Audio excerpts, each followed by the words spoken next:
Picnic খাওয়া ব্লগটাতে অসংখ্য ভালোবাসা দিয়েছো, তাই আজকে পার্ট 2 নিয়ে চলে এলাম। আর যেরকমটা আমি বলেছিলাম আমার দাদা পোল্ট্রিটা রান্না করবে, পোল্ট্রি রান্না তো দেখাবোই, তার সাথে সাথে পাগলা পাগলি ডান্স কি করে শুরু হয়েছিল ওটাও দেখাবো।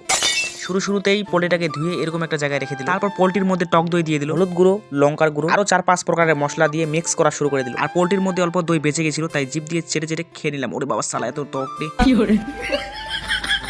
এদিকে একটা দিদি নুন হলুদ দিয়ে বেগুনের চপগুলো মিক্স করতে কিছুক্ষণ পর চপ ভাজা হয়ে গেল। অল্প চাইলাম তাই বলে অল্পই দিল, আবার নিয়েও নিল। আমার উঠে গেল রাগ। কিছুক্ষণ পর একটা বড় চপ নিয়ে পালিয়ে চলে এলাম। এদিকে গরম গরম চপটাকে পুরোটাই মুখে ঢুকা দিলাম। ওরে বাবার এরকম টেস্ট মনে হয় আঙুরগুলোই চাবিয়ে খেয়ে নিব।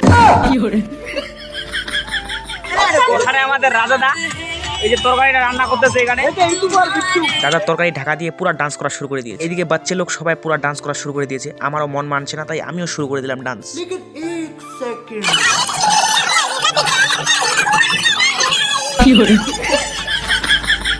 তারপরে দিকে পোল্ট্রিও রান্না কমপ্লিট। আর কিসের দেরি, সবাই বসে গেলাম। এখানে পোল্ট্রিটা একদম অসাধারণ হয়েছে। তো আমরা এখন খাওয়া দাওয়া করি। তোমরা ফলো এন্ড সাবস্ক্রাইব